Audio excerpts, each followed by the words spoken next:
जैसे ही तय हुई मिल्कीपुर चुनाव की तारीख, वैसे ही उड़ गए अखिलेश के होश। एक साथ दो चुनावों के ऐलानों ने बढ़ा दी गर्मा गर्मी। जी हां, जिस मिल्कीपुर सीट के चुनाव का इंतजार सभी को था, अब उसकी तारीखों का समय आ गया है। प्रदेश में विधानसभा की 9 सीटों पर उपचुनाव नवंबर में हो चुके हैं, लेकिन मिल्कीपुर का मामला कोर्ट में विचाराधीन होने से उस समय आयोग ने यहां चुनाव नहीं कराया। अब कोर्ट में दायर याचिका का निपटारा हो चुका है। दिल्ली में विधानसभा चुनाव फरवरी में होने हैं। सूत्रों के मुताबिक मिल्कीपुर के उपचुनाव की अधिसूचना सप्ताह भर के अंदर जारी हो जाएगी। मतदान और परिणाम फरवरी मध्य में आएंगे। सूत्रों के मुताबिक आयोग अपने स्तर की सभी तैयारियों को पूरा करने में जुटा है। दिल्ली विधानसभा चुनाव के साथ ही अयोध्या की मिल्कीपुर विधानसभा सीट के उपचुनाव का आज ऐलान हो सकता है। चुनाव आयोग दिल्ली में प्रेस कॉन्फ्रेंस करेगा। इसके साथ ही अयोध्या में भी आचार संहिता लागू हो जाएगी। मिल्कीपुर सीट अवधेश प्रसाद के फैजाबाद से सांसद बनने के बाद खाली हुई।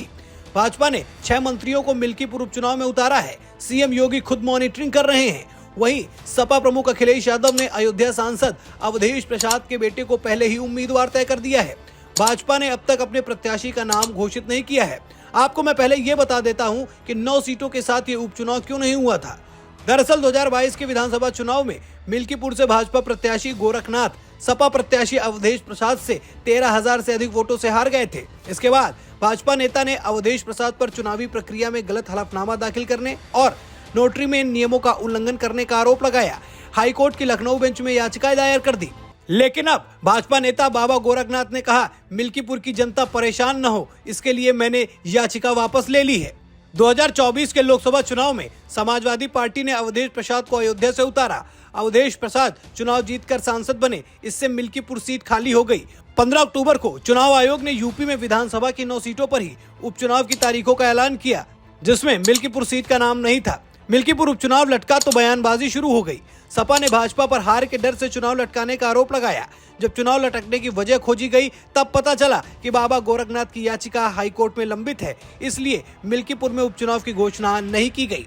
18 अक्टूबर को ही भाजपा नेता और पूर्व विधायक गोरखनाथ ने हाईकोर्ट में अर्जी लगाई कि वे अब केस नहीं लड़ना चाहते हैं।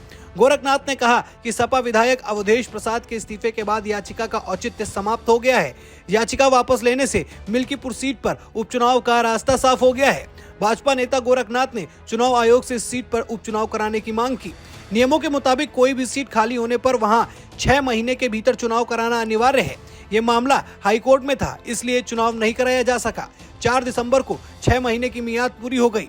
लखनऊ हाईकोर्ट की ऑर्डर कॉपी चुनाव आयोग को भेजी गई। अब आयोग तय करेगा कि उपचुनाव कब होगा, लेकिन अब ये माना जा रहा है कि दिल्ली में जैसे ही चुनावों की तारीखों का ऐलान होगा, मिल्कीपुर विधानसभा सीट पर भी चुनावों का ऐलान हो जाएगा। यानी यहां दिल्ली में मोदी और केजरीवाल एक दूसरे के सामने होंगे और उत्तर प्रदेश में योगी और अखिलेश। अब देखने वाली बात होगी कि जिस तरीके से उपचुनाव में भारतीय जनता पार्टी ने समाजवादी पार्टी को करारी हार दी थी, क्या एक बार फिर से मिल्कीपुर के इस चुनाव में क्या योगी और भारतीय जनता पार्टी अखिलेश यादव को हराकर प्रदेश में एक बार फिर से ये संदेश पहुंचाएगी कि अयोध्या की जीत समाजवादी पार्टी के लिए केवल एक तुक्का थी। दरअसल कहा यह जा रहा था कि फैजाबाद की सीट जीतना समाजवादी पार्टी के लिए एक तुक्का थी।